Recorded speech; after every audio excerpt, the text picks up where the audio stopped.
Pipeline से रूस का हमला, यूक्रेनी सेना के उड़ाए चीथड़े। यूक्रेन जंग में अब रूसी सेना पूरी तरह से हावी हो चुकी है। आप इसी से अंदाजा लगा सकते हैं कि पुतिन पिछले 48 घंटे में यूक्रेन के कम से कम 5 गांव, 3 शहर और 10 यूक्रेनी सैन्य ठिकानों पर कब्जा कर चुके हैं। सबसे हैरान करने वाला ऑपरेशन रूसी सेना की स्पेशल फोर्स ने कुर्स्क में चलाया है, जहां रूस की स्पेशल फोर्स के साथ उत्तर कोरिया की स्पेशल फोर्स के हजारों सैनिकों ने गैस पाइपलाइन में घुसकर यूक्रेनी सेना पर खूनी हमला किया है। ये शायद दुनिया का पहला ऐसा सैन्य ऑपरेशन है जहां रूस की स्पेशल फोर्स पाइपलाइन के अंदर घुसकर पैदल 15 किलोमीटर तक चली और फिर यूक्रेनी सेना पर हमला किया।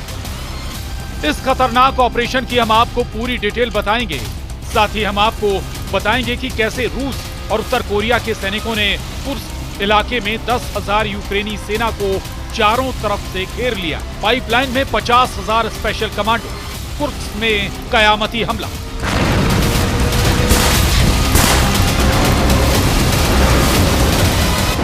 जब से राष्ट्रपति ट्रंप ने यूक्रेनी सेना को खुफिया और सैन्य मदद बंद की है, उसके बाद से पुतिन ने अपने कमांडरों को सख्त आदेश दे दिए हैं कि मार्च के अंत तक 50% से ज्यादा यूक्रेन पर कब्जा कर लो।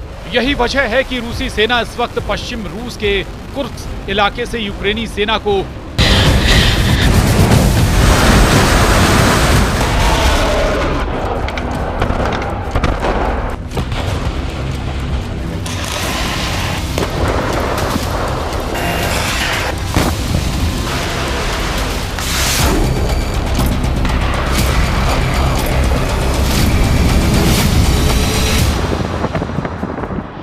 खदेड़ने के लिए अपनी स्पेशल फोर्स को जंग के मैदान में उतार चुकी है। ये तस्वीरें कुर्स्क इलाके में मौजूद एक गैस पाइपलाइन की है, जिसमें रूसी सेना की स्पेशल फोर्स और उत्तर कोरिया की स्पेशल फोर्स के कमांडो साफ देखे जा सकते हैं। दावा किया जा रहा है कि रूसी स्पेशल फोर्स ने इसी गैस पाइपलाइन के अंदर चलते हुए यूक्रेनी सेना को दूसरी तरफ से घेर कर हमला किया और यूक्रेनी टुकड़ियों का पूरी तरह से सफाया कर दिया गया। जो जानकारी मिल रही है उसके मुताबिक कुर्स्क क्षेत्र में बंद पड़ी गैस पाइपलाइन में रूस की स्पेशल फोर्स ने रेंगकर और झुककर लगभग 15 किलोमीटर की दूरी तय की। लगभग 1.4 मीटर की मोटाई वाली इस पाइपलाइन से रूसी स्पेशल फोर्स उस ठिकाने पर पहुंच गई जहां यूक्रेन के हजारों सैनिक मौजूद थे। जैसे ही रूसी स्पेशल फोर्स को मौका मिला, उन्होंने यूक्रेनी सेना पर हमला करके उनका सफाया कर दिया और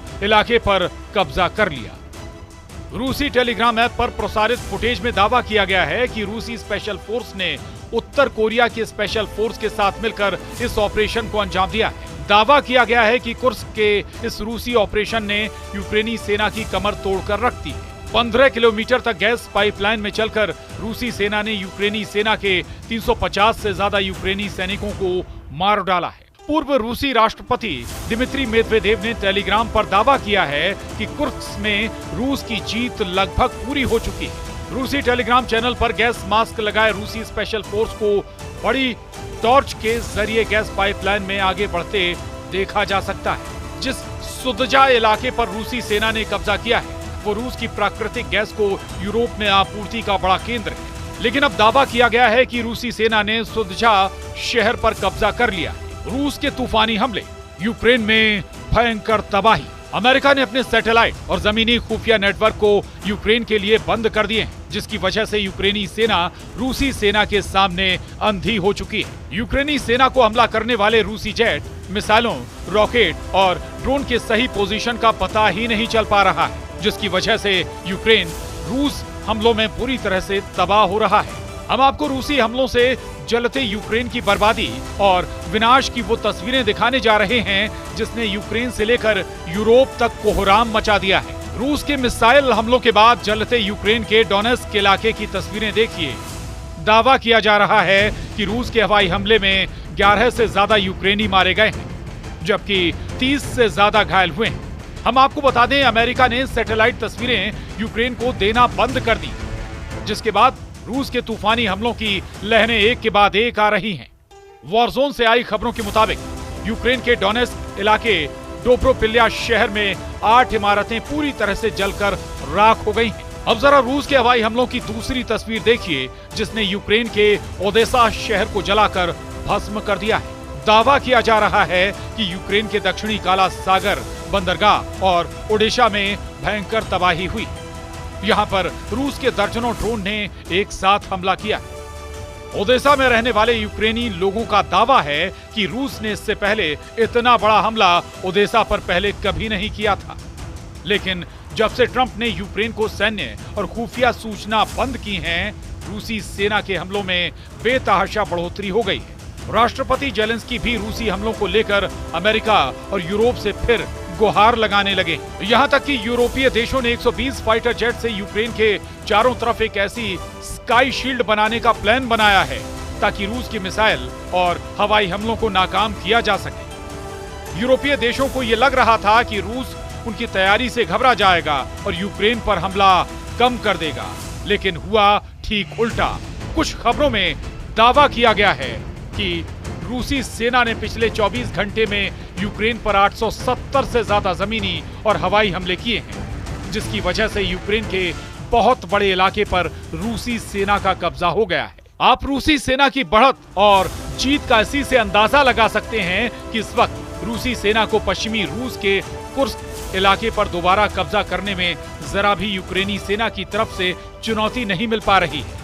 रूसी सेना की तरफ से दावा किया गया है कि रूसी इलाके कुर्स्क पर कब्जा करने वाले 10,000 यूक्रेनी सैनिकों को उनकी सेना ने चारों तरफ से घेर लिया है। रूसी सेना ने अपने कुर्स्क को यूक्रेनी सेना से आजाद कराने के लिए जमीनी और हवाई हमलों की छड़ी लगा दी। रूस के टैंक, तोप और बख्तरबंद वाहनों के हमले इतने तीव्र हैं कि यूक्रेनी सेना कुर्स्क इलाके के कम से कम 136 मोर्चे से भाग गई। रूस के पैदल सैनिक तेजी से यूक्रेन के मोर्चों पर कब्जा करने में जुटे।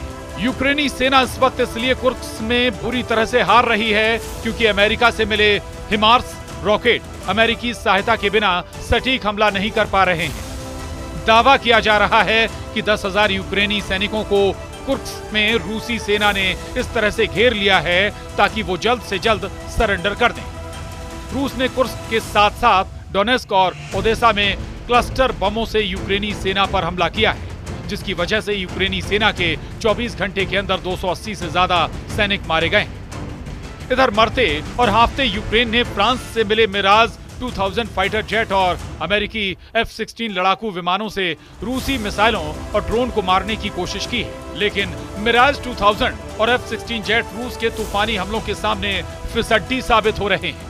रूस ने 8 घंटे के अंदर ही यूक्रेनी इलाकों पर 134 हवाई हमले किए, जबकि 56 यूक्रेनी मोर्चों पर यूक्रेनी सेना को भारी नुकसान पहुंचाया।